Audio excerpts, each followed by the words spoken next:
Fala galera do Moviecast, mais um Moviecast aí.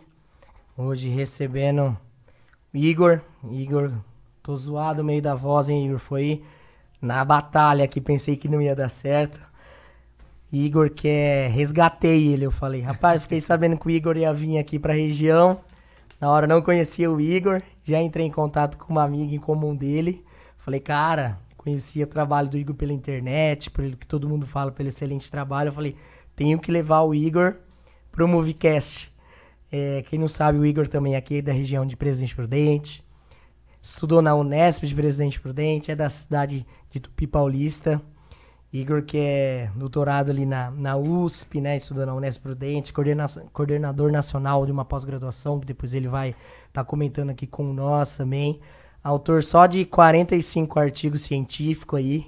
Cara, um grande prazer receber você aqui.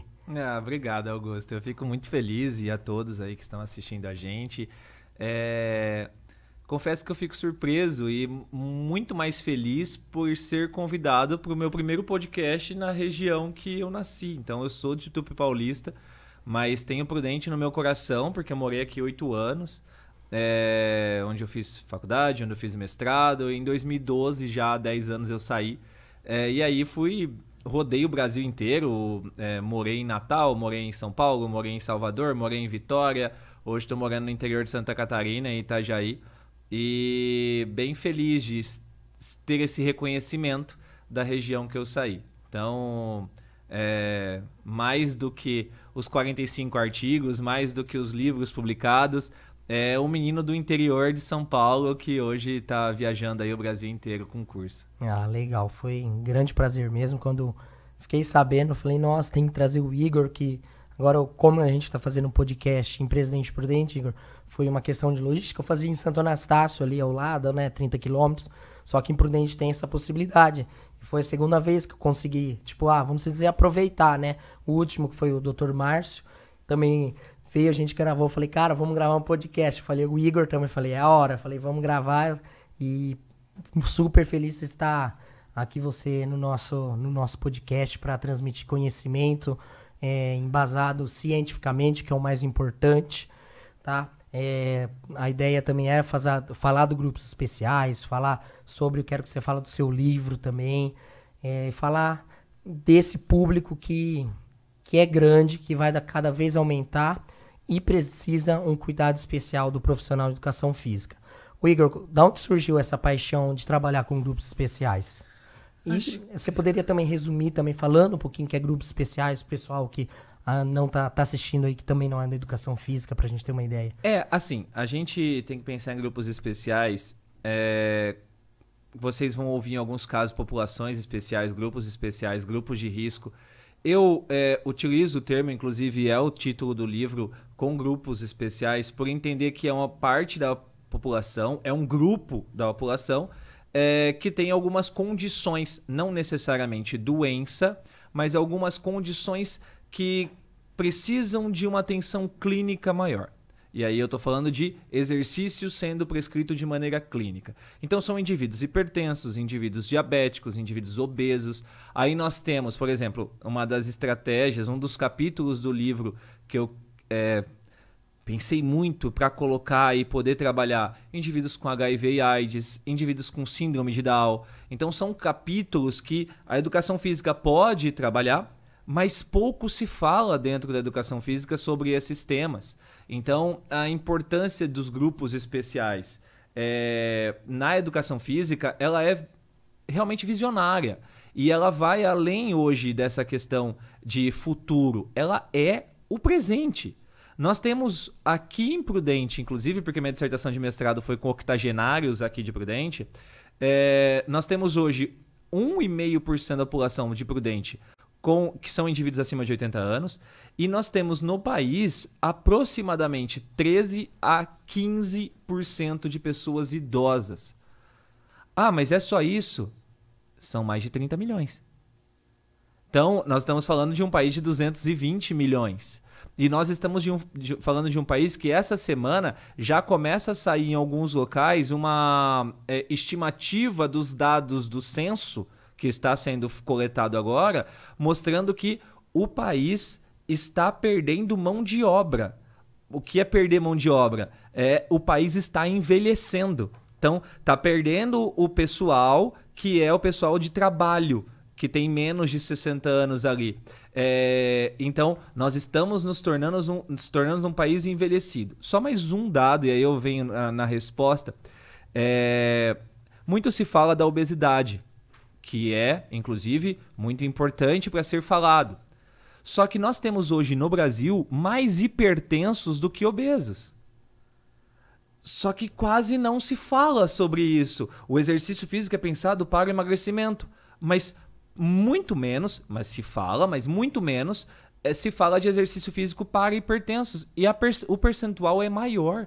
Nós temos mais hipertensos do que obesos no país. E olha, no mundo já são mais de 1 bilhão de pessoas obesas. No mundo, a gente já tem mais de 1 bilhão de pessoas hipertensas. Mas a gente entende também que a obesidade é um fator de risco para a hipertensão. Então eu não estou desmerecendo a obesidade. Estou só dando luz a uma doença que a gente não vê, como a questão da obesidade e que é tão importante na questão do exercício físico. Por que trabalhar com esse grupo? Eu acredito muito, Augusto, no lugar certo na hora certa. Eu estava no lugar certo na hora certa. Eu estava com um professor que trabalha com pesquisa até hoje, meu orientador de mestrado, um pai acadêmico para mim, que é o Ismael, daqui de Prudente, e ele trabalha com grupos especiais. No caso, ele trabalhava principalmente com crianças obesas. E aí eu chego para ele e falo, professor, estou num grupo de idosos aqui na Unesp e gostaria de fazer pesquisa com grupos de idosos. O senhor tem interesse? E ele falou, tenho. Então eu vou abrir um ramo da minha área de atuação para trabalhar com idosos e aí você vai ser esse ramo, você vai ser esse braço. Falei, ótimo, tô dentro. E aí surgiu a partir disso oportunidade. Me deram oportunidade para trabalhar na Unesp, na UNAT, que é a Universidade Aberta da Terceira Idade, e eu abracei a oportunidade, continuei trabalhando. Óbvio que o meu carro-chefe dentro dos grupos especiais são os idosos. E aí eu uni duas coisas importantes. Primeiro, o amor que eu tenho por trabalhar com esse público. E segundo, o sangue no olho para entregar o melhor para esse público. Porque quando eu falo sangue no olho, é a vontade, a determinação, o prazer, para não dizer uma outra palavra mais pesada, o prazer de poder olhar um indivíduo idoso que andava de bengala e que começou a fazer exercício comigo e que parou de utilizar a bengala, que voltou a andar rápido e voltou a correr em 4 anos. Então, inclusive, foi esse a minha palestra na Fitness Brasil na semana retrasada, que é treinando idosos da bengala ao sprint, que é com o exercício físico fazer com que isso aqui, começar a usar isso aqui ao invés de usar uma bengala. É utilizar o exercício físico, e eu já quase quebrei aqui o microfone, eu falo com as mãos, sou italiano, é utilizar o exercício físico para retirar a bengala daquele indivíduo. E cara, se você que tá aí assistindo e é do exercício físico, trabalha com exercício físico, se você não se emociona, se não corre sangue na tua veia, ao você entender que você é capaz de tirar o exercício físico de uma pessoa que tem bengala, de fazer com o exercício físico uma pessoa que utiliza bengala, deixar de utilizar e voltar até mesmo a correr, se tu não sente nada ao ouvir isso ou a entender que você é capaz disso, cara, tu tá na profissão errada. Porque eu tenho 15 anos formado, e eu ainda me empolgo, eu ainda vibro, eu ainda tremo de prazer, de desejo, de pujança de poder fazer isso com uma pessoa. Então, acho que essa vontade de poder, para fechar essa resposta, a vontade de servir. Acho que essa é a maior lição assim, para quem trabalha com grupos especiais. É entender que você vai servir.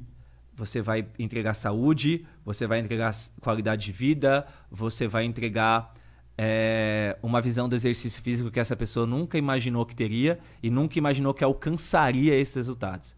E aí a gente estava conversando agora mais cedo sobre isso fora daqui, de relatos de alunos meus que conversaram com médicos e que o médico falou, poxa, eu quero te ouvir mais porque eu nunca entendi ou eu não sei quais são as repercussões fisiopatológicas que podem ocorrer em um indivíduo com hipertensão. Um profissional de educação física explicando isso para um médico. E um profissional de educação física que aprendeu isso comigo ali. Cara, a gente está mudando a educação física voltada a grupos especiais. As pessoas estão entendendo que nós somos necessários. Eu não estou falando de ambiente, estou falando do profissional. O profissional de educação física é necessário para esses indivíduos. Não, com certeza. Quando você fala que é o servir, é muito, tipo, é de arrepiar. Que é servir também. Tem que gostar desse público e tem que estar com o coração, eu falo. Que eles é o servir mesmo, tem que ter essa vontade, cara. Senão também não tá... Aliás, a educação física é servir. Se o cara não conseguir servir, ele tá na profissão errada, né? Exato. E aí isso sai de tudo. Sai de tudo. Sai do personal que atende o público final, sai do professor que ensina o personal para atender o público final. Todos estão servindo. Todos os meus cursos, todas as minhas palestras, os meus livros, eles têm esse propósito, servir. Eu preciso pregar o meu nome nas costas de um profissional ou estudante de educação física para ele sair dali e levar o meu nome e tudo que ele aprendeu comigo nas costas para mudar a vida de alguém. O Igor, no último podcast, o Dr. Márcio, cara, ele me falou um negócio que ele me marcou muito. Ele falou, cara, o profissional da educação física é o médico do futuro. Sim. Eu nem acho que é o médico do futuro. Eu acho que é o do presente. A gente que ainda não entendeu isso. Cara, e veio do médico, né? Assim, foi o Dr. Márcio, lógico que ele tá envolvido, né? Medicina esportiva. Foi muito peso. Eu falei, cara, olha... A que ponto, né? E o profissional de educação física tem que enxergar isso. Concordo plenamente com ele. Tem que enxergar isso. Que a gente, o que você falou, é presente, é o médico do futuro. Ô Igor, na sua visão, na sua ótica também, o profissional de educação física, de uma forma geral, ele tá preparado para trabalhar com esse grupo? Ele sai da faculdade, ele tá preparado ou não? Não, mas quando ele sai da faculdade, ele não tá preparado para trabalhar com nada. Me desculpa se você tá ouvindo isso e desculpa dizer isso, mas... se você vai... É muito como você faz a faculdade também. Eu tenho um amigo chamado Samuel que ele fala isso desde a época da graduação. Ele fala assim, eu aprendi muito na faculdade. Mas as maiores coisas que eu aprendi na faculdade não foram na sala de aula. Essa frase é muito forte, porque ela é muito do que você faz na faculdade. Então não adianta nada, absolutamente nada, você ir para a faculdade para ter o título. Desculpa, não vai te formar. Não vai. Você precisa transcender isso. O que eu aprendi na faculdade... o que eu aprendi para trabalhar na prática, depois que eu terminei a faculdade, eu não necessariamente aprendi na sala de aula. Eu aprendi fora da sala de aula. Eu aprendi participando dos projetos, eu aprendi trocando ideia com o professor, eu aprendi ali, em loco. Óbvio, comecei a utilizar a ciência para a prática em cima disso. Sim. Mas, repito, não está preparado para trabalhar com grupos especiais, principalmente. Eu não consigo, nunca, Augusto, em 6 meses, na verdade são 4 meses de aula, em 60 horas, e algumas faculdades particulares estão transformando a disciplina de grupos especiais em 40 horas, eu não consigo trabalhar com ensinar do zero um aluno de graduação a trabalhar com hipertenso, diabético, obeso, idosos, indivíduos, mulheres gestantes, crianças, indivíduos com câncer, indivíduos cardiopata. Eu não consigo, é humanamente impossível eu ensinar isso em 40 horas, um aluno que não sabe nada, porque ele está na faculdade aprendendo, que não sabe nada, a sair dali e conseguir treinar todos esses públicos. É humanamente impossível. Por isso, o ensino, a capacitação, ela é pro resto da vida. Por isso, as pós-graduações hoje as pessoas procuram cada vez mais, por isso os cursos de extensão os cursos de curta duração, as pessoas procuram cada vez mais, porque elas entenderam essa necessidade. Quer um exemplo? Eu falo isso na introdução do meu livro. A gente precisa ter alguns pontos, alguns pilares para trabalhar com grupos especiais. A primeira é uma boa formação. E eu não duvido que nenhum de vocês tiveram uma boa formação. Não duvido, eu acho que vocês tiveram uma boa formação. Mas não adianta nada você ter uma boa formação se você não tem atualização profissional. Porque senão você vai continuar prescrevendo. Você não vai prescrever valsalva para hipertenso, não vai prescrever treinamento isométrico para hipertenso, porque quando você aprendeu na faculdade não podia. Você não vai prescrever treinamento de alta intensidade para idosos e você não vai prescrever treinamento de força para criança. Por quê? Porque quando você fazia faculdade, você ouvia que você não podia treinar idoso em alta intensidade e não podia fazer treinamento de força para criança, porque senão fechava epífise. Foi isso que a gente aprendeu. Tá? Então você precisa ter atualização profissional. Não tem como fugir disso. E essa atualização profissional ela é constante. Eu falo isso porque eu estudo todos os dias e eu mudo minha aula direto. E por quê? Sempre disse, treinamento isométrico para hipertensos é treinamento de resistência manual. É treinamento de preensão manual, com o dinamômetro. É esse treinamento que a gente utiliza. Explico isso melhor nos cursos e tudo mais. Só que aí eu tô lendo um artigo há um mês atrás, que saiu em 2022, onde eles compararam isometria no leg e o mesmo leg, só que fazendo de maneira dinâmica, com movimento, 3 séries de 10 com movimento.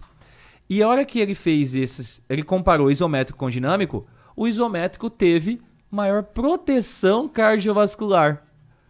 Ou seja, o treinamento isométrico ele é mais seguro para um cardiopata do que o treinamento dinâmico. Só que até 2021, até 3 meses atrás, eu batia na tecla que isometria para hipertenso é só dinamômetro de preensão manual. Agora eu já posso olhar e falar assim, poxa, é um estudo bem conduzido, foi feito de maneira adequada, é um estudo sério. Eu não preciso só trabalhar isometria para o hipertenso na preensão manual. Eu posso trabalhar no leg também, sem sobrecarregar o sistema cardiovascular desse cara. Olha que incrível. Mas como eu descobri isso? Estudando. E aí, pô, professor, mas eu não sei ler inglês.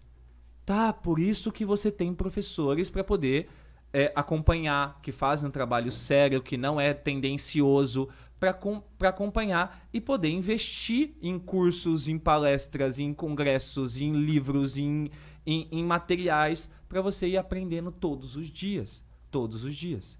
Tá? Desculpa para vocês e para você também, Augusto, porque eu acabo falando demais e eu vou levando, tá? Mas todos os convidados falam demais, cara. Cara, que legal. Isso é muito legal. Que flui, né? Bom. O Igor, no dia 8 de agosto, você fez uma publicação, não foge da cabeça, foi no YouTube, no Instagram, que você colocou assim, exercício físico é remédio e eu posso provar. E eu posso provar. Exercício físico é remédio e eu posso provar. E por que isso? Foi publicado um estudo em 2018. Desculpa, eu não lembro agora, mas está no meu canal no YouTube.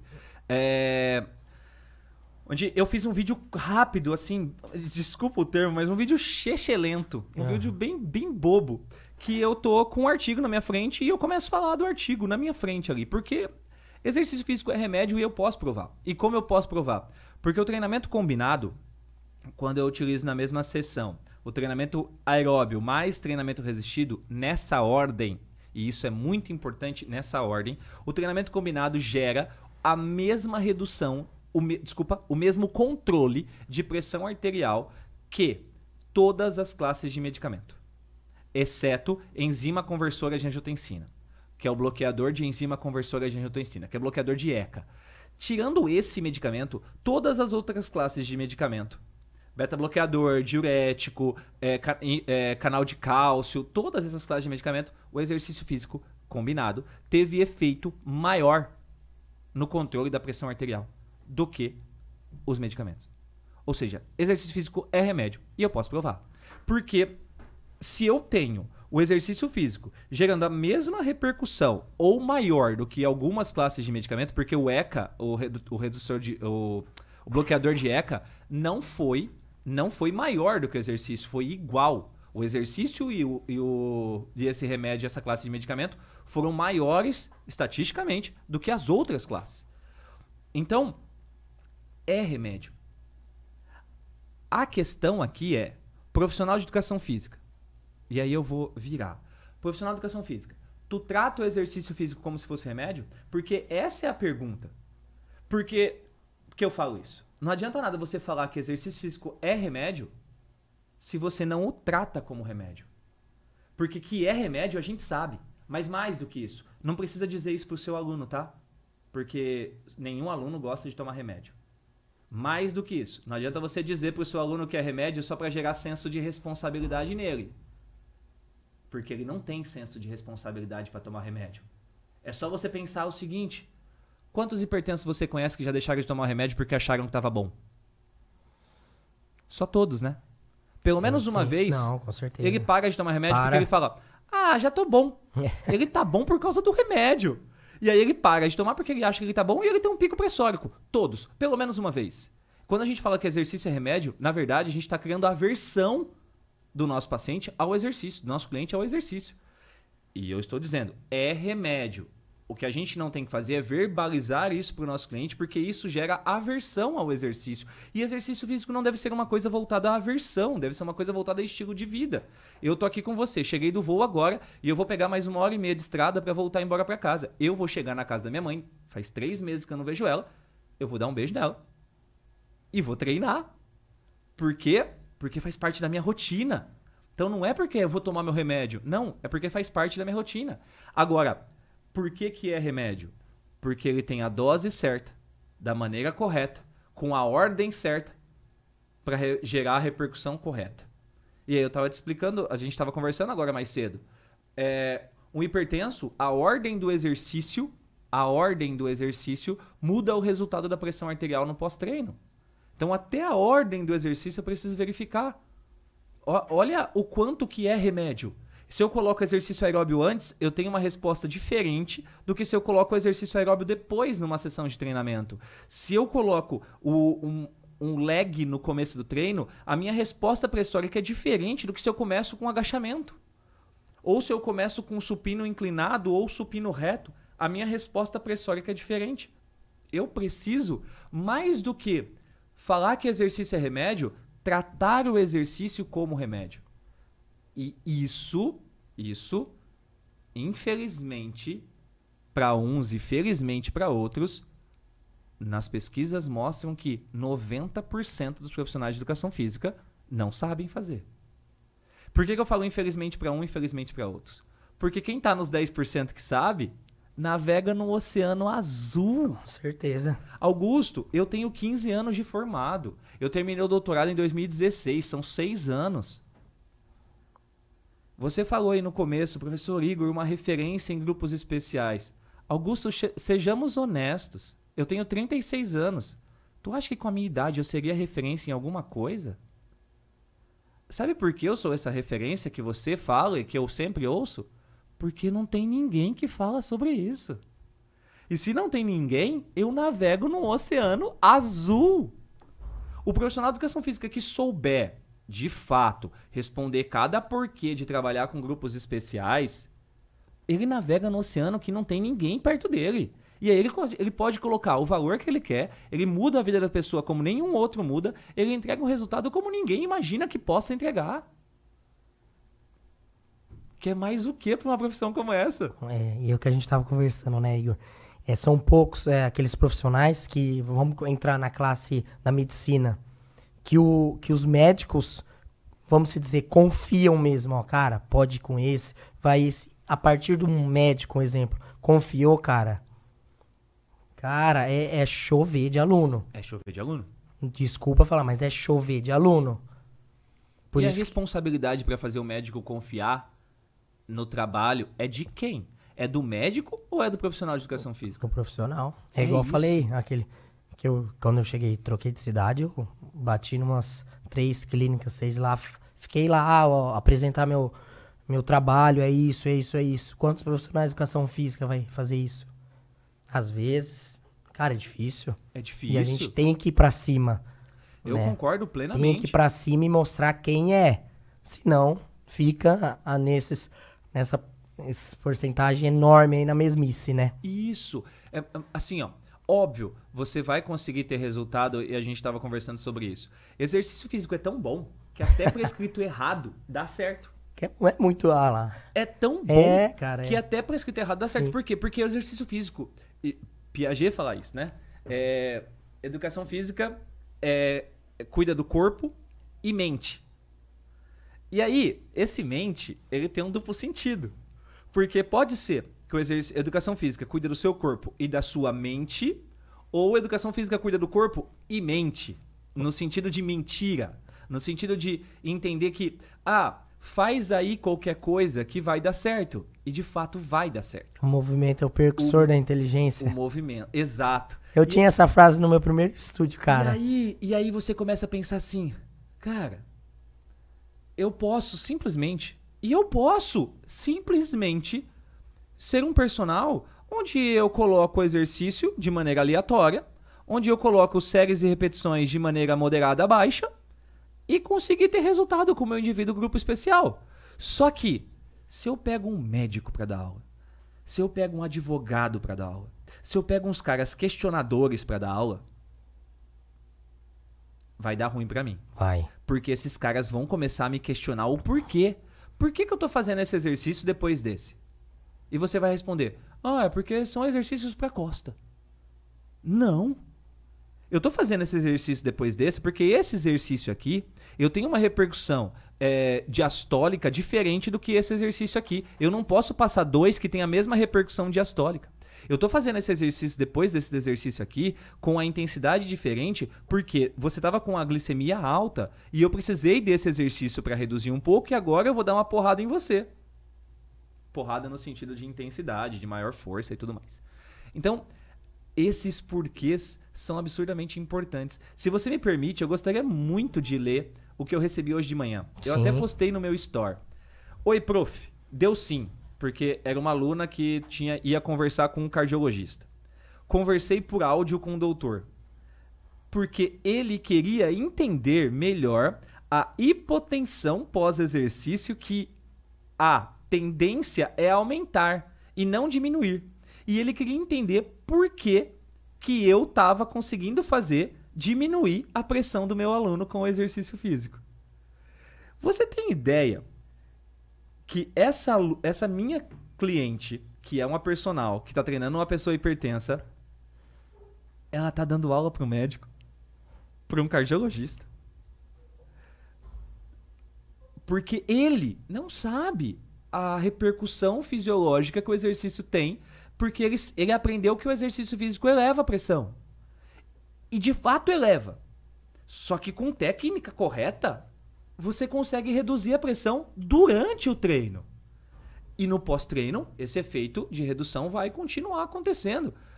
E ele queria entender como ela conseguia fazer isso. E aí ela foi explicar para o médico. Uma profissional de educação física foi explicar fisiologia para um cardiologista. Diz para mim, se essa personal fosse sua personal ou a personal do seu pai, e aí? Daqui 6 meses ela falasse que ia aumentar o valor da hora-aula. Tu não ia pagar? Com certeza. Eu pago o valor que ela tiver para pagar, irmão. Porque é a saúde da pessoa mais importante da sua vida. Sim. É o seu pai ou sua mãe. Tu vai pagar o valor que você tiver e que ela colocar. Por quê? Porque a entrega é a entrega que ninguém faz. Porque são poucos que fazem. Pouquíssimos que fazem. E isso me dá um orgulho, porque assim, de verdade, eu vejo que a gente está mudando isso aqui. A gente está mudando a educação física. O que está acontecendo nesse período agora, essa década de 2020, ela vai ser uma década que a gente vai mudar a educação física num nível estratosférico. Eu falo isso muito também. Eu não tenho a menor dúvida. E eu te digo, se for para eu estar entre os cabeças para mudar isso, a responsabilidade vai ser minha, então, e vamos jogar a responsabilidade em mim. E vamos, porque eu quero que as pessoas continuem treinando a minha mãe, a minha avó, que infelizmente eu não consegui treinar a minha avó. E que talvez seja isso o motivo de eu trabalhar com idosos. De alguma forma lá em cima ela deve ter mexido os pauzinhos. Então, eu quero que as pessoas consigam trabalhar com a pessoa mais importante da família de alguém. E que ela possa fazer com que essa pessoa viva mais, por mais tempo e melhor. Porque isso não tem preço. Não tem. Com certeza. Isso não tem preço. Não tem preço mesmo. É de arrepiar falando assim, cara. É a paixão pela educação física e tudo que tá acontecendo. Eu falo muito. O pessoal, às vezes, na pós, né, como alguns alunos falam, pô, mas eu tô preocupado depois da pandemia. Eu falei, cara, vai melhorar, cara. A gente vai ficar lá em cima. Quero chamar a atenção para uma coisa sobre isso. Me desculpa te interromper. Sim, o pode aumento falar. de 25% de pessoas com ansiedade e depressão depois da pandemia. É assustador. E eu gosto de falar isso na minha aula da pós. Porque eu falo assim, vocês não notaram quanto o perfil dos seus alunos, ou quanto a maneira como aqueles alunos antes da pandemia estão se comportando agora? Vocês não notaram que eles estão muito mais sensíveis? Eles estão muito mais ansiosos? Eles estão com alguns medos que eles não tinham antes? E aí eu começo a perguntar isso para os meus alunos dentro da pós. Eu falo, e você, como você tá? Porque a gente fala muito do nosso aluno, mas a gente esquece de olhar pra gente. E o profissional de educação física sofreu muito nesse período de pandemia. Muito. E aí a minha pergunta pra eles é sempre essa, tá, mas e você? Como você tá? Porque a gente teve um aumento de pessoas com diabetes, a gente teve um aumento de pessoas, ansiedade e depressão estourou. A gente teve, e aí, desculpa, eu não sei o valor, mas a gente teve aumento de diagnóstico de autismo. Porque os critérios ficaram mais sensíveis, claro, mas porque nós tivemos um número muito grande de crianças em fase de desenvolvimento de linguagem ficando dentro de casa, com pai e mãe, e não com os seus, sabe? Brincando com outras crianças da sua idade. Então, a gente está tendo aumento de crianças com ansiedade e depressão. As pessoas estão buscando a academia de um jeito diferente hoje. As pessoas estão buscando a academia de um jeito diferente. Ô Igor, e até tinha um professor que chama Rodrigo Brívio. Ele ali do Rio de Janeiro, ele vai até vir para Prudente. Eu fiz o convite nesse mesmo esquema. Legal. Preocupado com isso mesmo. Com o autismo. Falei, cara, é um puta assunto que tem que colocar. Chegar aqui e falar, que nem a gente tá falando em grupos especiais, falar. Que eu também vejo com grande preocupação. Infelizmente o professor Rodrigo não conseguiu, mas ele falou pra gente agendar uma live. Mas é um assunto também, cara. É sim. É sim. Né? É tanto que na pós de grupos especiais, a gente colocou esse módulo. Então, olha que legal. Durante a pandemia, ainda durante a pandemia, em 2021, a gente iniciou o módulo de ansiedade e depressão. E isso foi uma coisa que, assim, a maioria dos alunos falaram, mas por que não vai ter um módulo de Covid? Por que não vai ter um módulo de Covid? Foi porque a Covid não é o problema. O problema são os fatores que a Covid deixa, né? As repercussões que a Covid deixa nesse indivíduo, que são repercussões pulmonares, nós temos módulos sobre isso. Repercussões mentais, a gente precisa do módulo sobre isso. De ansiedade e depressão. E aí entrou o módulo de ansiedade e depressão. E aí agora, há 2 meses atrás, entrou o módulo de autismo. Olha que legal. Vem crescendo. Vem. E a gente tem que olhar para todos esses lados. Nós podemos trabalhar com esse público. Não é o público que eu domino, mas é o público que eu já olho. Mesmo eu não tenho nenhum interesse em estudar esse público. Mas eu não posso não olhar para esse público. Exato. Não, parabéns, eu também, era essa ideia, eu falei, tem que estar, as pessoas não sabem, tem várias dúvidas, e eu tenho, mas alunos meus que perguntam, fica com bastante dúvida, cara, e tem que falar isso, parabéns mesmo, esse módulo é muito interessante. Ô Igor, as suas postagens são bem legais, assim, eu vejo que eu vou dar para aproveitar muito algumas sacadas. Eu vi uma que você fez também, que falava de exercício físico e Alzheimer. Como exercício físico ajuda no Alzheimer, só que daí colocou treinamento aeróbio não melhora. Não melhora. Queria que você comentasse isso, que é uma grande dúvida também. Que às vezes o pessoal junta tudo achando, vai melhorar. O cara tá melhorando. Isso. É que assim, o que é importante deixar claro, o treinamento aeróbio, novamente, volta. Exercício físico precisa ser prescrito de maneira clínica. E eu falo isso porque, inclusive, no meu livro eu coloco o nome. Avaliação e prescrição clínica. Ou seja, eu tenho que pensar que o exercício precisa melhorar um aspecto X ou Y de acordo com a condição daquele indivíduo. Deixar claro, o indivíduo com Alzheimer, ele não vai deixar de ter Alzheimer com o exercício físico. O que acontece eu deixo a doença de maneira mais prolongada para esse indivíduo. Então eu trabalho de maneira mais prolongada, tá? O exercício aeróbio não aumenta ativação de lóbulo, não mantém a massa encefálica, não mantém bulbo, nada. O que o treinamento aeróbio faz para o indivíduo com declínio cognitivo ou Alzheimer é melhora cardiovascular. Isso quer dizer que o treinamento aeróbio não deve ser prescrito para o indivíduo com Alzheimer? Não! Pode ser prescrito, desde que você saiba que ele está sendo prescrito para melhorar a capacidade cardiorrespiratória e não para diminuir os sintomas da doença. O treinamento resistido associado ao treinamento cognitivo, tá? Então, o treinamento resistido associado ao treinamento cognitivo, durante 6 meses, manteve a massa cerebral semelhante nos próximos 18 meses. Desculpa, 12 meses. Então, eles fizeram um acompanhamento de 18 meses. 6 meses eles treinaram e acompanharam esses indivíduos sem fazer o treino, mas eles viviam a vida deles normal. Então, assim, se eles quisessem treinar, eles poderiam continuar treinando. Acompanharam eles durante 12 meses. E os indivíduos que fizeram treinamento resistido de alta intensidade até a falha concêntrica, associado ao treinamento cognitivo. E o que era o treinamento cognitivo? Existem aplicativos hoje de melhora cognitiva. E aí eu vou pedir, caso vocês queiram trabalhar, Cognifit. É um aplicativo, eu uso ele na versão gratuita. Nem é meu, tá? Não ganho nada com isso. Existe um aplicativo chamado Cognifit, que ele trabalha essa parte cognitiva. Não é só a parte cognitiva de lógica, tá? Então tem são várias funções dele lá que a gente consegue, tem algumas bem difíceis, inclusive. E aí, o que eles faziam era trabalho de força mais trabalho cognitivo. E esses caras treinaram durante 6 meses.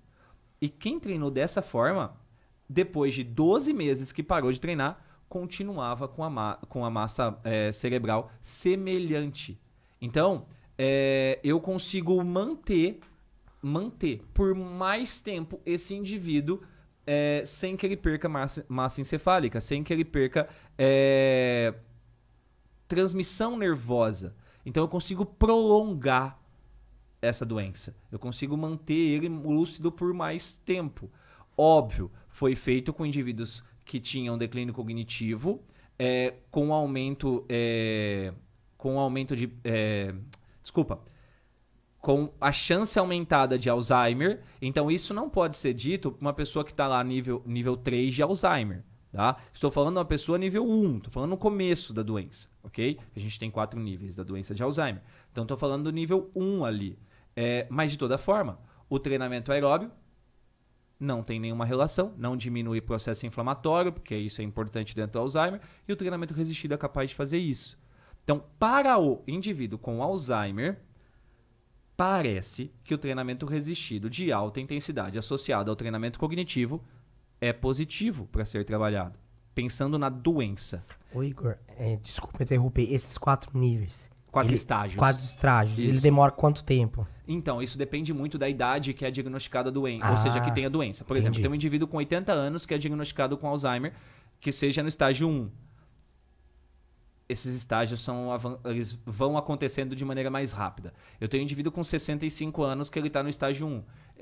Estágio vai sendo de maneira mais lenta. Obviamente, junto com terapia medicamentosa, isso consegue prolongar por mais tempo. Junto, obviamente, com o trabalho da físio, com o trabalho de um terapeuta ocupacional, fono, porque é muito importante também o indivíduo com Alzheimer acaba tendo presbifonia. Então, ele é importante que seja um trabalho multidisciplinar, tá? Mas esses 4 estágios vão depender muito de idade, medicamento e também do exercício físico, para você ir avançando os estágios, tá? E, infelizmente, a gente tem aí uma perda de 4 a 8 anos na expectativa de vida dessas pessoas. Então, é uma doença muito triste, realmente. Triste. E aí, só para a gente fechar essa parte, é uma doença lembrando que é uma doença cognitiva, lembrando que ela é uma doença demencial, e entre as doenças demenciais, ela é a mais prevalente, que corresponde a 70% de todas as doenças demenciais. A gente tem uma outra que é a doença neurológica, que é o Parkinson. E aí a ordem inverte. Olha que loucura. O Parkinson, o indivíduo com Parkinson, até 5 anos da doença, a melhor forma de você trabalhar com ele é exercício aeróbio. Olha. Galera, Nota profissionais de educação física, presta atenção. Nota como é feito de maneira... Nota como é clínico e se é remédio, tem a dose e o exercício correto. O indivíduo com Alzheimer, o exercício resistido é mais eficaz do que o exercício aeróbio, desde que ele seja somado ao treinamento cognitivo. É mais eficaz. E eu não estou dizendo para não usar o aeróbio. Estou só dizendo que o aeróbio não vai ajudar na questão do Alzheimer. No Parkinson é o contrário. Exercícios cíclicos, ou seja, o Parkinson, pensando no Parkinson, exercícios cíclicos são mais eficazes do que exercícios neuromusculares, que vão trabalhar mais parte neurológica. E isso é muito maluco. Porque a gente começa a pensar e falar, poxa, mas por quê? E aí tem pesquisas, principalmente com um grupo lá de Belém, que eles trabalham caminhada nórdica com indivíduos com Parkinson e eles estão trabalhando agora dança. E esse estudo é muito legal, porque eles fizeram o seguinte, eles fizeram forró e... esqueci o outro. Mas eram danças típicas do Brasil, assim, e eles fizeram um estudo com indivíduos comparando. Um grupo fazia dança e o outro grupo fazia caminhada. E o grupo que fazia dança apresentou os mesmos resultados funcionais, as mesmas melhoras funcionais do que os indivíduos que faziam só caminhada. Olha. As mesmas melhoras. Ou seja, o exercício aeróbio é positivo para o indivíduo com Parkinson e se você puder, faz esse idoso dançar. Porque diz para mim, talvez você não goste de dançar, mas uma aula com dança, ela é mais legal ou não do que só fazer caminhada em círculo? O professor Mauro Ghiseline, né? Você imagina. Você acredita que eu falei pra ele? Eu falei, professor, a gente tem que fazer uma live. Cara, daí eu pensei assim, vai ser a continuidade do podcast do Igor. E você sabe que eu sou fã dele? 2. Então. E aí ele virou meu fã. Ah, eu nem me caibo. Cara, porque fenomenal. Ele é Dona Lia. O Mauro Ghiseline, no dia que ele falou assim, não, eu adoro você, Igor. Eu falei, para de mentir pra mim. Não faz isso não. Porque eu tenho foto do Mauro Ghiseline na minha aula. Tenho foto dele na minha aula, assim, de ele fazendo um afundo lá com bastão e tudo mais. Eu tenho foto dele na minha aula. Então, é a tua história. O Mauro Ghiseline é uma referência. É uma referência. Mas olha a idade dele. Ele tem mais de 70 anos. Cara. Então, ele tem que ser uma referência mesmo. Ele tem que ser. E aí, a hora que eu vejo que ele é um cara que é um amigo, eu falo, meu Deus, que legal. Isso é muito... É muito, muito maluco pra mim ainda, assim, olhar esses caras e ver que esses caras me conhecem. Mas ele é um cara incrível pra isso. E realmente, ele trabalha com a questão aeróbica, né? Sim. E é muito mais legal. Muito. É muito mais legal. Então, óbvio. Ah, professor, mas eu tenho que trabalhar dança? Não. Trabalha treinamento aeróbio. Mas dentro do treinamento aeróbio, a gente tem resultados positivos com a dança. E não quer dizer que não ou que o resistido não funcione para o indivíduo com Parkinson. Quer dizer que o exercício resistido para o indivíduo com Parkinson, ele é um segundo plano. Então, assim, qual que é o primeiro plano? Exercício aeróbio. Qual que é o segundo plano? Exercício resistido. Para o Parkinson. No Alzheimer, qual que é o primeiro plano? Resistido mais cognitivo. Qual que é o segundo plano? O aeróbio. Nota que eu não estou excluindo, eu não quero tirar ferramentas. Eu quero fazer com que as ferramentas sejam colocadas na ordem certa, com a importância certa. Que é o importante. Porque isso é prescrição clínica. Isso é simples. Eu vou só fazer uma reflexão. Para você que está me ouvindo. Sentiu dor de cabeça. Qual remédio você toma? Responde para mim, Augusto.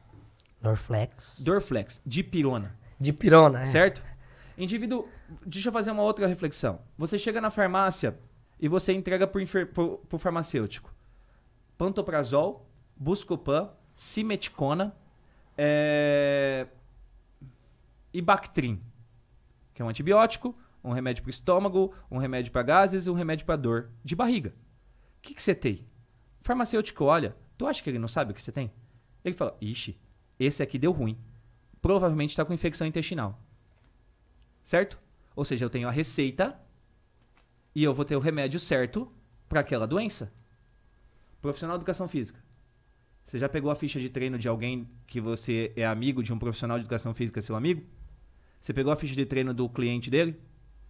Se você olhar a ficha de treino do cliente dele, Você sabe qual que é a doença que o cliente dele tem? Provavelmente não, né? Provavelmente não.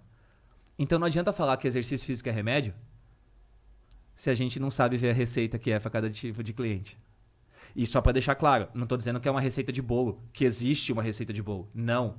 Mas, por exemplo, se eu estou trabalhando com um indivíduo com Alzheimer, e aí eu olho lá e tem só exercício aeróbio, eu estou prescrevendo o treino certo para o indivíduo? Você entende que não é uma receita de bolo, Não. mas ela tem princípios que elas devem ser seguidas, porque é prescrição clínica. E a gente continua falando que exercício é remédio para parecer que a nossa área é importante. A gente não tem que parecer importante, a gente já é importante. O que a gente tem que fazer é colocar o exercício correto para a doença correta, na intensidade correta, da maneira correta, com ordem, com tudo que tem que ser feito. É isso. E esse processo é muito mais trabalhoso do que só colocar máquina, do que só colocar um exercício do lado do outro. Ai, falo muito. Fala nada, Igor, pô. Mas é porque eu me empolgo. Cara, mas é muito legal. Entenda o quanto que um cara que tem 15 anos de profissão, um cara com mestrado, doutorado, que viaja o país inteiro, é empolgado com aquilo que faz. Não, é isso, é muito legal, cara. Porque eu quero que essas pessoas olhem e falem, cara, se esse cara, que graças a Deus, Augusto, tem uma condição que nunca imaginou que teria com educação física, tem essa empolgação de fazer o que tá fazendo, eu tenho que fazer também. É a mesma coisa de você olhar pro seu lado e você ver o Kaká correndo mais que você. Tu olha e fala, eu não posso correr menos que o Kaká. O Kaká é o Kaká. Eu não posso correr menos que ele. É a mesma coisa. Você não pode olhar um professor que tem uma história com essa vontade e não ter o mínimo de vontade de falar, cara, eu não posso parar de estudar um segundo. Eu não posso parar de aplicar na prática aquilo que eu estudo, porque isso é muito importante. Aplicar na prática aquilo que eu estudo, eu não posso parar, eu tenho que continuar fazendo isso. E eu acho que esse desejo meu, ele ferve, sabe? De verdade. Não, isso é legal, é isso mesmo. E eu falo pessoal também, quando trabalhei com pós, né, igual você, várias pessoas, eu falei, procura andar com... tem aquela frase, a gente é... Não, a média era 5 pessoas próximas de você. Exatamente, cara, e é isso mesmo, é verdade. Cara, porque você ficar do lado de profissional com caraça e tudo, aquele cara, pula fora, vai atrás de pessoa. Igual eu comentei com você, eu tô fazendo isso daqui, cara, é porque é a paixão, cara, eu saí... de manhã, vim buscar você, cara, é pra gente trocar ideia, pra conhecimento. Então, a gente tá nos 10%. Cara, é conviver. E os profissionais de educação física precisam colocar de lado essa galera que não quer atrás de conhecimento e colar em quem quer. Eu aprendi que tá tudo bem. Tá tudo bem essas pessoas que não querem. A gente tem médicos assim. Sim. A gente tem médicos que, né? É um médico, cardiologista que não tem uma esteira. Ele faz eletro, ele dá beta-bloqueador e é isso aí. E a gente tem o cardiologista que estuda, que tá sempre em congresso, que tá associado a... Quer falar com o professor de educação física. Quer falar com o professor de educação física. Então isso não é uma questão da educação física, isso é uma questão do ser humano. Você vai ter o ser humano que é mediano, você vai ter ser humano que é diferenciado e você vai ter ser humano que tá abaixo da linha da mediocridade. Isso não é da educação física, isso é do ser humano. E a gente tem que fazer o quê? A gente tem que estar perto das pessoas que estão acima da gente. Acima, porque, cara, a gente tem que aprender. Eu aprendi com você hoje. Espero que você que esteja assistindo a gente aprenda com a gente e que você aprenda comigo. E é assim. Legal. O Igor, a melhor idade, falando em idosos, né?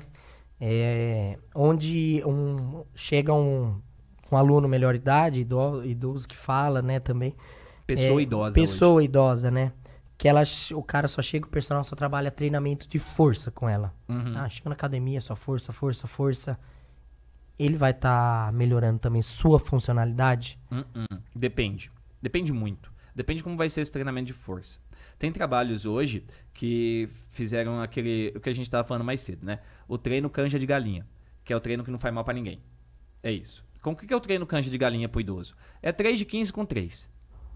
O cara faz 3 séries de 15 com 3 quilos cada mão e é isso aí. Vai dar certo? Vai. Temporariamente. Vai dar certo. mas funcionalidade não ganha.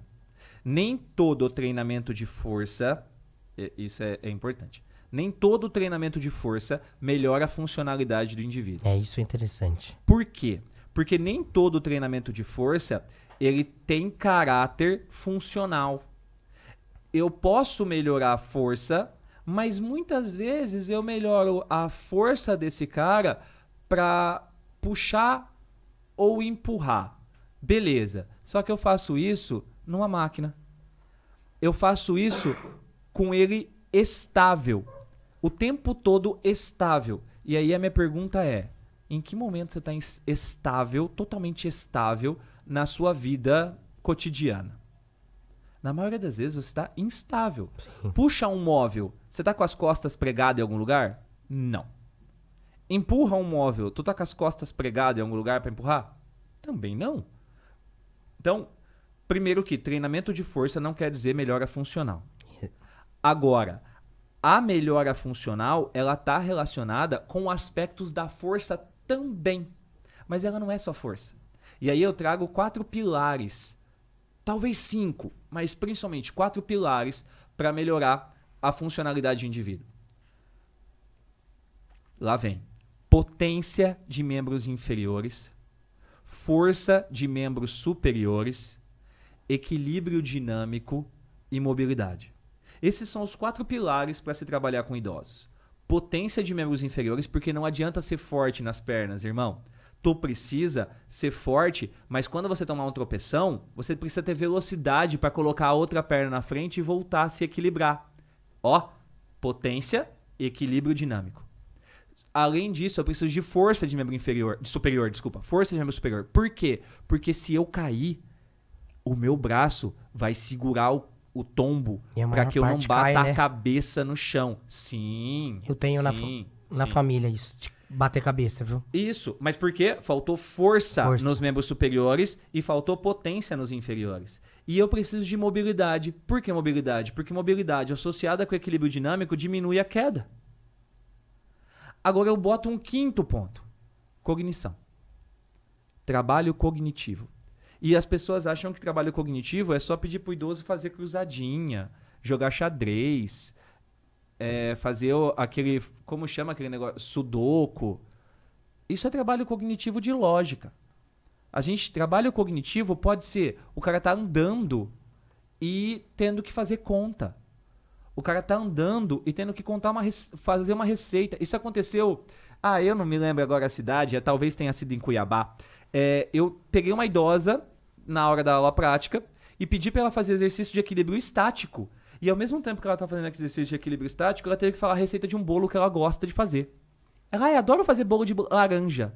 Aí eu, tá bom, qual que é a receita do bolo de laranja? Enquanto ela estava em equilíbrio estático. Ou seja, ela tinha que organizar o corpo dela, trabalho de absorção, trabalho de equilíbrio estático e ao mesmo tempo lembrar da receita. Isso é trabalho de dupla tarefa, com cognição. E aí ela, não, porque eu faço isso, eu faço isso, eu faço isso, eu faço isso, eu faço isso, eu faço isso. Eu falei assim, legal, pode voltar a perna. Ela voltou a perna e falei, deixa eu te perguntar uma coisa. O seu bolo de laranja, não vai laranja? Aí ela, esqueci. Ou seja, trabalho de cognição. Então, eu preciso ter esses 5 pilares, né? Mas os 4 principais estão aqui. Potência de membros inferiores, força de superior, equilíbrio dinâmico e mobilidade. Respondendo a sua pergunta, só o treinamento de força, o que ele vai me trazer? Ele vai me trazer força de membros superiores e inferiores, se eu não trabalhar potência, porque trabalhar força não melhora a potência, mas trabalhar potência melhora a força, tá? Mas ele vai esquecer de me trazer equilíbrio dinâmico e mobilidade. Entendeu? Então, assim, trabalhar sua força não aumenta a minha funcionalidade, aumenta a força. Isso é importante falar muito. Não. Eu vejo muito isso. E tem mais, é o trabalho de potência. O que eu mais vejo nas academias, pensando no idoso, e aí eu gosto de dizer isso. Se você trata o idoso igual criança, você não merece trabalhar com o idoso. Desculpa, é verdade. Ai, senhorzinho, vem cá que eu vou pegar esse pezinho pra você. Por que você tá me tratando igual uma criança? Então, se você tem esse tipo de conceito voltado a uma pessoa idosa, você precisa rever o seu conceito para trabalhar com uma pessoa idosa. Você não trata idoso no diminutivo. Isso é infantilização da pessoa idosa. Então a gente tem que tratar uma pessoa idosa do mesmo jeito que a gente trata um adulto. E acabou. E é isso. Salvaguardo um indivíduo com demência. Porque aí o cuidado, a maneira de falar é diferente e tudo mais. Mas, na maioria das vezes, não. A gente vai tratar igual. Segundo ponto. Porque tudo que vai fazer com o idoso é, olha, mas faz esse exercício devagar, tá? Movimento lento. Tu tem 2 formas de recrutar fibra de contração rápida. Vamos lá. Primeira forma, alta carga. Primeira forma de recrutar fibra de contração rápida, alta carga. 100% dos idosos com mais de 80 anos tem pelo menos uma doença osteoarticular. Botar alta carga vai sobrecarregar a articulação, gera dor. Se gera dor, ele para de fazer. Você tem a segunda forma de trabalhar em fibra de contração rápida, alta velocidade, recrutamento de fibra de contração rápida. Ambas são mais hipertróficas do que a fibra de contração lenta. São essas que eu tenho que trabalhar. Então, entre trabalhar rápido ou trabalhar lento, eu prefiro trabalhar rápido com menos carga. Mas aí eu preciso fazer um adendo. Tudo tem que ser feito depois que o movimento já está limpo. Ok? Eu não posso chegar no primeiro dia de aula, pegar um idoso, colocar só a barra de supino para ele, porque tem menos peso ali, e pedir para ele fazer o supino na maior velocidade da concêntrica possível. Porque ele não tem nem aparato motor para fazer aquele exercício. Então, novamente, primeiro a gente limpa o movimento, deixa o exercício perfeito, e aí depois a gente começa a incrementar a velocidade ou carga nesse indivíduo. Ô Igor, eu vejo também uma dificuldade, às vezes, do idoso ele querer ir pouco na academia. Pelo fato, às vezes, uma vergonha, não gosta do ambiente. O ambiente é inóspito pra ele, né? Tem escada, a luz é ruim, a música é ruim. Ele olha pro lado e ele vê um monte de gente que não é da idade dele, a não ser quando ele vai 6 horas da manhã na academia. Esse é o único horário que tem idosos, aí é um ambiente que as academias precisam estar propícias para isso. Mas eu trabalhei numa academia aqui em Prudente, inclusive, que a escada era em espiral para chegar na academia. Como que uma pessoa idosa vai fazer? Daí, o profissional de educação física, ele tem como levar o treino para casa? Tem. Com esses benefícios? Tem, total. Tem, e eu escrevi um e-book sobre isso e tem um curso meu que custa R$19,90. Tá no link da minha bio lá do Instagram. Custa R$19,90. E que chama Home Care, atendimento domiciliar. São 10 passos que eu coloco para um profissional de educação física trabalhar com grupos especiais em casa. Entre esses passos, primeiro, profissional de educação física para de trabalhar de regata. Boa. Boa. Ah, mas não tem nada a ver. O que importa é o meu conhecimento e não a roupa que eu visto. Mentira. Essa é uma camiseta que eu comprei numa loja de atacado. Ela não tem marca. Não tô falando de roupa de marca. Eu estou falando de estar adequadamente vestido. Ok? Eu bato muito isso também. Boné. Você vai usar o boné pra frente, bonitinho, porque tá sol e você vai atender a pessoa lá no sol e não sei o quê? Ok, você vai atender ela no sol. Se você não vai atender ela no sol, pra que boné? Outro ponto, bermuda abaixo do joelho. Eu moro num país tropical. Eu entendo que uma cidade igual Prudente, pra você trabalhar em dezembro de calça, chega a dar suador só de pensar. Mas bermuda abaixo do joelho. Regata esquece. Camiseta de manga certinha. Outra coisa importante. Eu vou atender 5... Eu tô passando por um momento ainda de pandemia. Eu vou atender 5, 6 clientes. Eu preciso higienizar todo o meu material. Falando em material, eu preciso ter o meu material para levar para esse indivíduo. Então, carro não é luxo para um profissional que faz atendimento domiciliar. Carro é investimento. Que é investimento na sua empresa. Não é investimento em pensar em comprar um carro para depois vender mais caro. Não é isso. É investimento porque é o investimento da sua empresa. O carro precisa se pagar. A empresa precisa pagar o seu carro. Por quê? Porque no carro eu coloco todo o material que eu preciso para aqueles alunos que eu vou atender. Material que eu preciso. Eu preciso de uma bike, aquelas bike que é só o pedalzinho, que ela fica no chão. Eu preciso de halter, de caneleira. Mas qual que eu compro? Existe uma sequência, inclusive. Se você comprar halter de diferentes pesos, você consegue ter até 10 quilos utilizando 2 halter em cada mão, por exemplo. Então, dá para ser feito todos os exercícios que a gente faz numa academia, todo o grupamento muscular que a gente faz numa academia dentro da casa desse indivíduo. Eu disse lá atrás e eu quero voltar nesse ponto. Não é o ambiente que é essencial para o profissional de educação, para o cliente. É o exercício que é essencial. E agora eu vou mexer no ninho de vespa. A academia não é essencial. Quem é essencial é o profissional de educação física. Ponto. Acabou. Acabou. Essencial sou eu, não é o ambiente. Agora, sim, o ambiente de academia, ele é muito mais adequado, correto, para eu poder utilizar o exercício com aquele indivíduo. Mas essencial, me desculpa, não é. E eu sei que eu estou mexendo no ninho de vespa quando eu estou falando isso, mas o essencial é o movimento. O movimento é essencial na vida das pessoas. E o movimento a gente consegue fazer dentro da academia, fora da academia, tá? E aí, levar a academia para dentro da casa da pessoa, fazer exercício de home care, dá para ser feito tranquilamente, o profissional de educação física. Legal. Posso fazer uma pergunta? Sim, pode. Vamos lá, Igor. Você está falando muito com os profissionais, certo? Sim. Mas vai ter muitas pessoas que vai estar assistindo a sua live, tá? Tá assistindo os seus vídeos e tal. Como eu, indivíduo, posso buscar um profissional de qualidade igual a sua? Porque nós sabemos que o mercado de trabalho hoje tem maus profissionais. Uhum.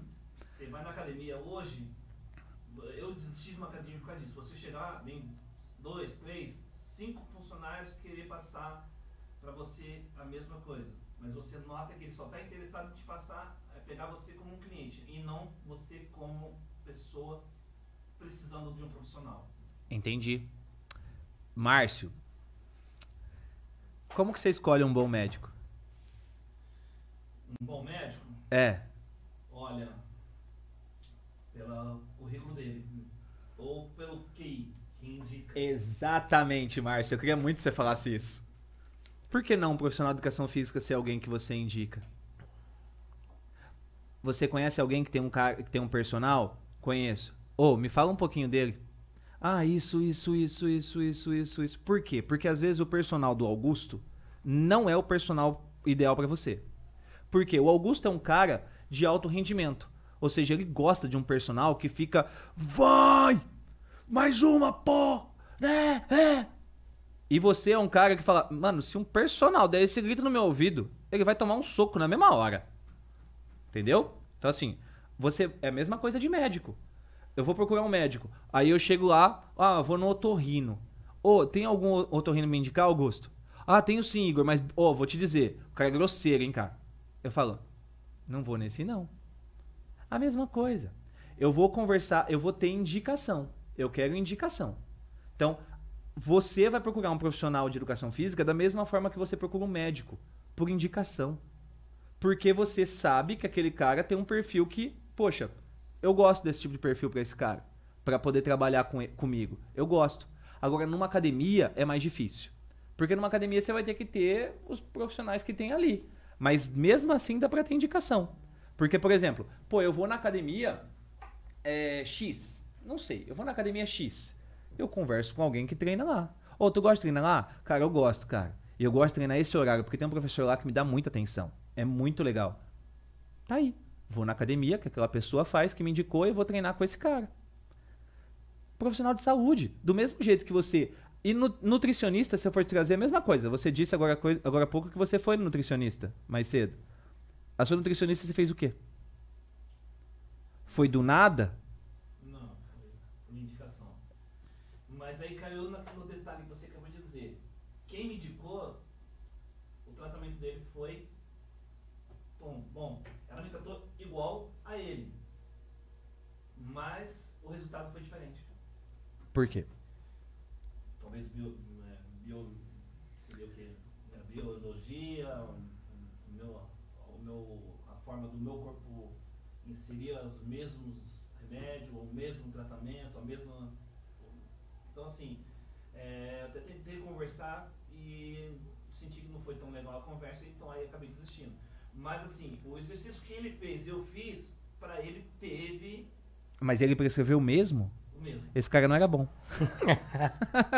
Desculpa, não era bom. Não era bom. E aí é a mesma coisa, pra tudo. Hoje em dia, a gente tem duas formas de escolher. Isso é muito importante. As pessoas hoje têm duas grandes vitrines. É o Instagram. Eu não sei se eu devia falar isso. Mas fala, né? Acho que não vai cair, não, né? Não, não, não. Tá. É a rede social que todo mundo mais usa. E quem indica? Hoje em dia, a nossa vitrine é essa. Inclusive, profissional de educação física, se o seu Instagram é fechado, tu tá perdendo dinheiro, hein? Aff, Maria, como você é ruim Deixa nisso. fechado. Os Deixa, caras... deixa fechado, e continua pobre. E aí, desculpa, mas é que não dá, né? Não. dá, né? E aí é o seguinte, hoje a gente tem duas formas de captar aluno, rede social e indicação.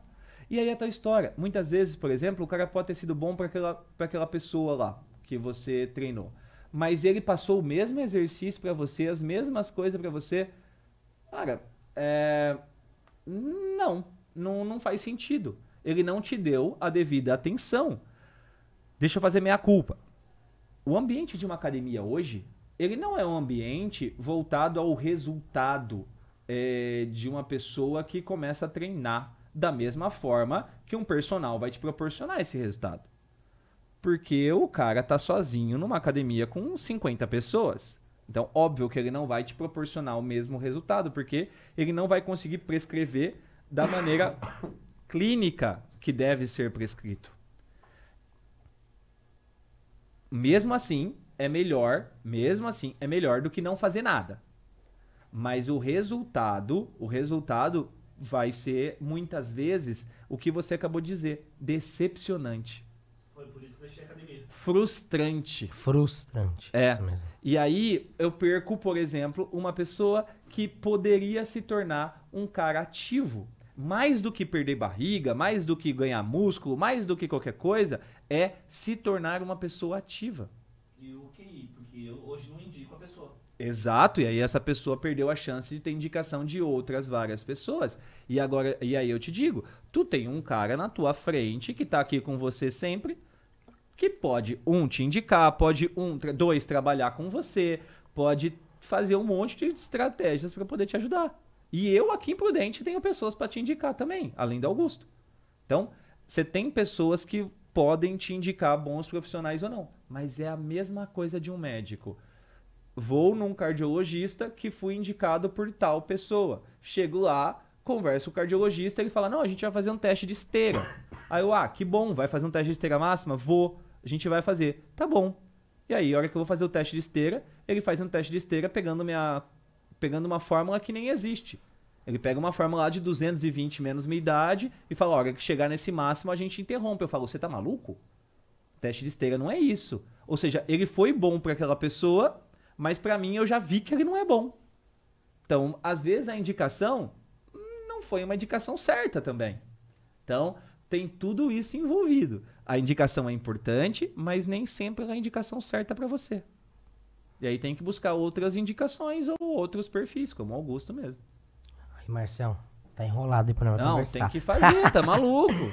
Ô, Igor, eu abri uma caixinha de pergunta lá. Beleza. E eu selecionei 2 perguntinhas. Já estamos até passando da hora, ainda que sua mãe tá já pra chegar. Ou já chegou? Não tem problema, relaxa. Eu selecionei 2 seguidores que estão presentes lá. Não vou falar nome, mas eles vão saber que a pergunta... Criança de 10 anos, pesando 61 quilos.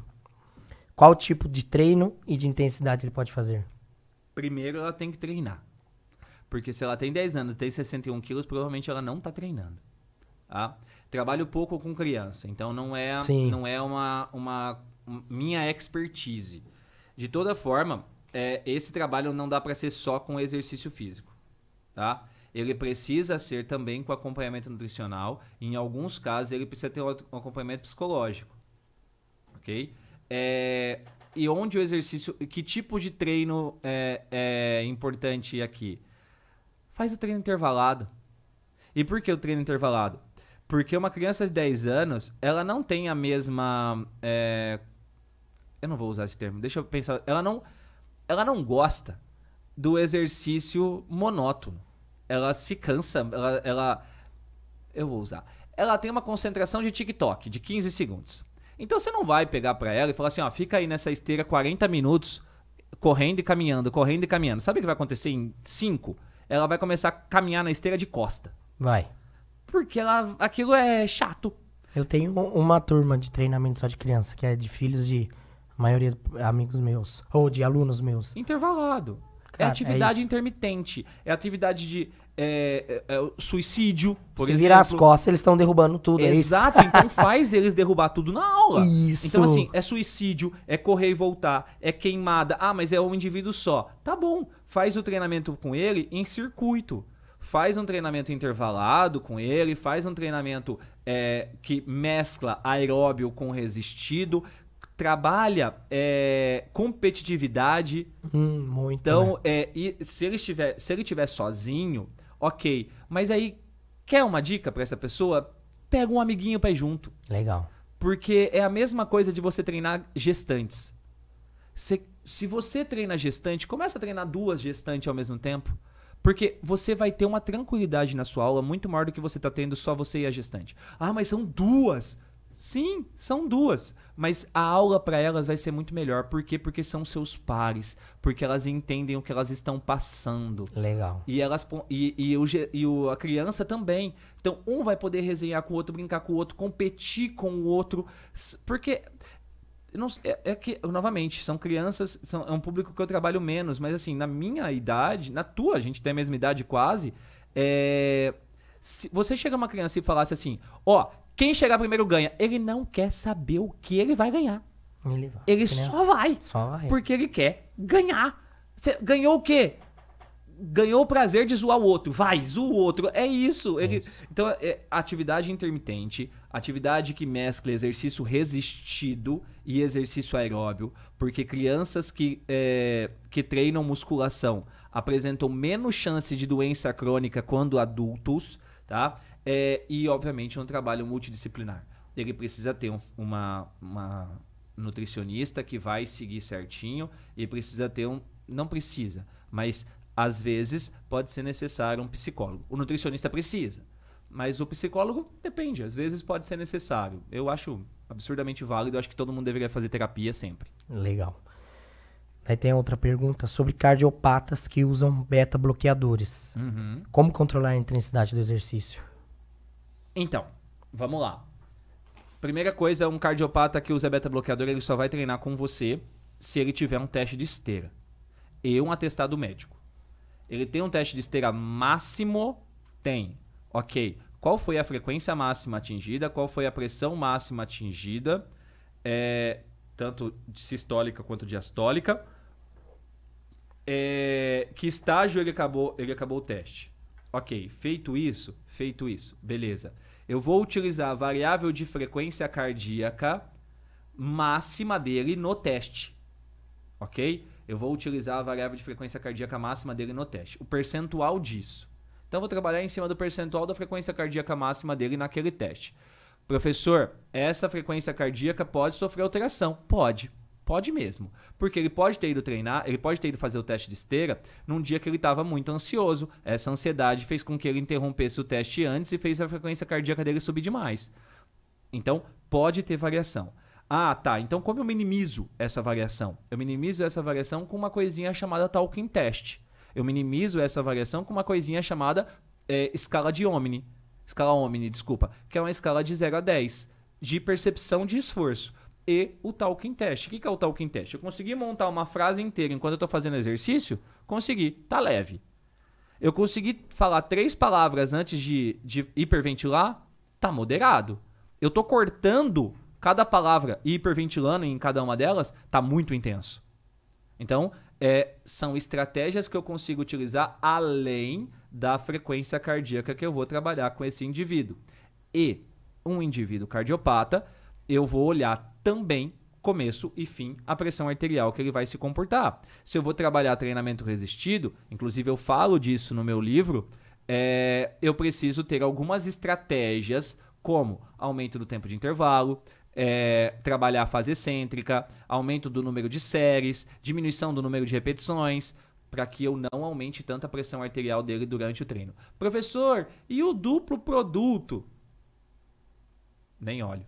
Ah, mas acima de 30 mil é um risco de ser feito não sei o quê. Oi? Cara, tem gente infartando com duplo produto de 25 mil. Como que eu coloco um cara? Tem gente que começa a sentir angina com duplo produto de 20 mil.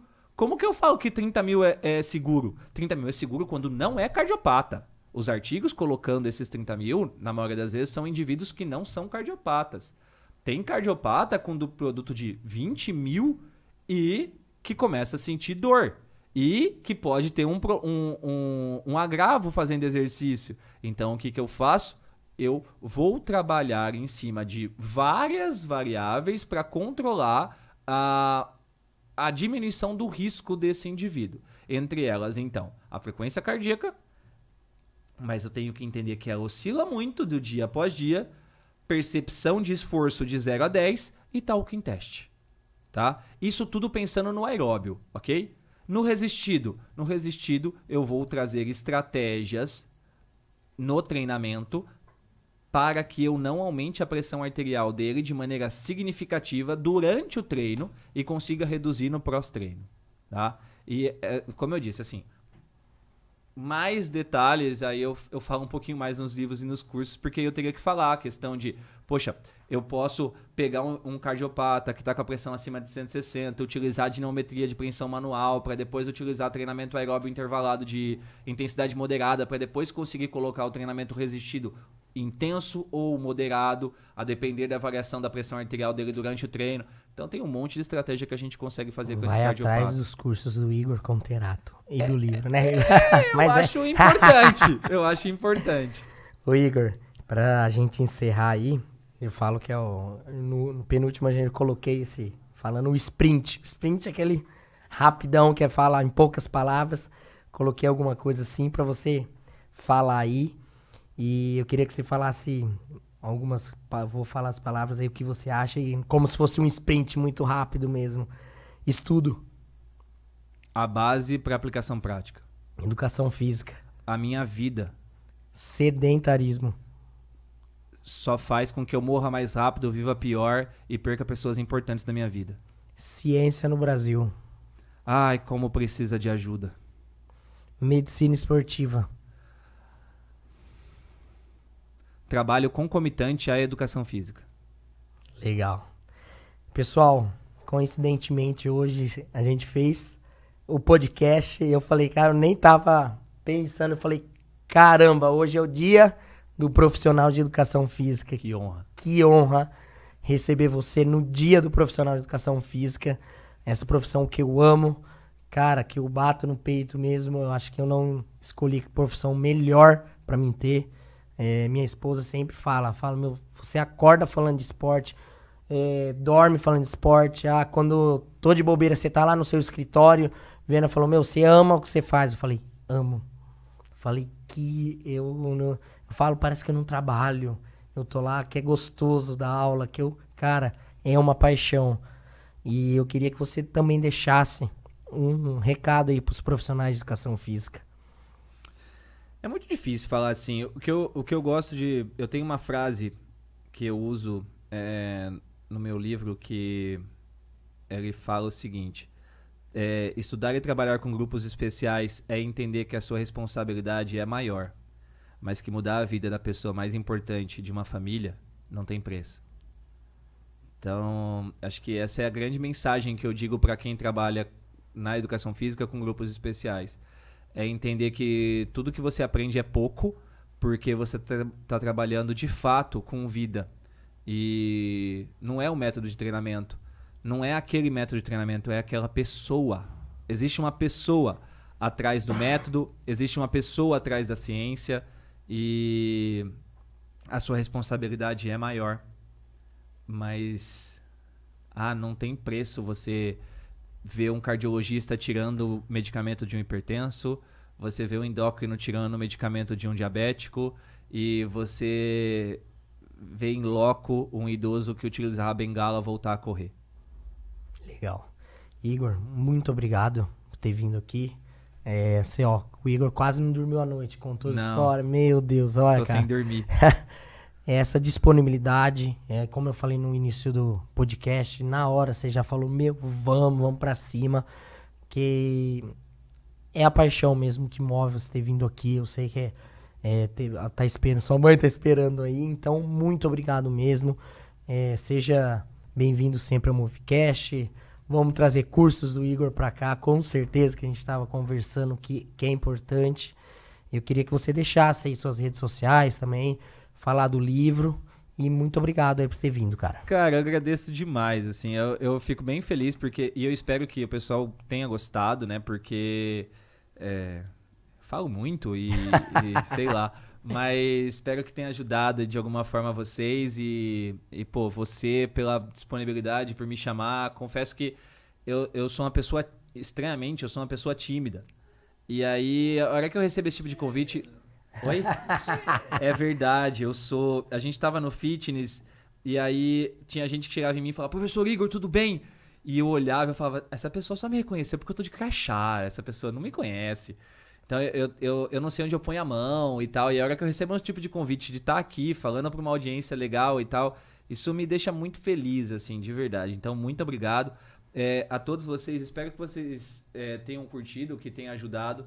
Caso você tenha interesse de conhecer meu trabalho, @Igor Conterato, meu Instagram, meu canal no YouTube é Igor Conterato, é onde eu respondo todo mundo no Instagram, eu sempre respondo, tá? Então, sou eu que respondo no Instagram mesmo, tem uma equipe que trabalha para mim hoje, mas eles respondem em outras redes sociais. E, caso você tenha interesse, esse daqui é o meu livro de grupos especiais, que hoje é o maior livro do mercado e talvez um dos mais vendidos ou o mais vendido, que fala sobre avaliação e prescrição clínica em 13 capítulos, com 448 páginas, um livro em capa dura. Só uma particularidade desse livro. Esse é o primeiro livro na educação física em capa dura preta. Olha que legal. E quando eu falei que ia falar sobre educação física, em grupos especiais, a galera falou assim, mas nossa, a capa preta. Porque eu tô cansado de grupos especiais ser vistos só como azulzinho, vermelho, clarinho. Por que grupos especiais não tem uma coisa que a hora que você olha e fala, caramba, que legal, tem muita coisa aí dentro. Uhum. E exatamente, ele foi inteiro pensado. Então, orgulho danado desse livro, que demorou aí 4 anos para escrever. Mas, além disso, tem mais outros 2 livros à venda. E tá saindo, agora em maio, o livro de Treinando Idosos, da Bengala ao Sprint. E esse vai ser um livro com 21 capítulos, provavelmente maior do que o de grupos especiais. Mas aí vai ser só sobre idosos. E é isso, pessoal. Muito obrigado, espero vocês. Fiquem à vontade para perguntar o que quiserem lá para mim nas redes sociais. E eu tô sempre disponível e tamo junto, de verdade, fazendo essa educação física tá no patamar que ela merece. Valeu, Igor. Muito obrigado, pessoal. Até a próxima. Abração. Valeu.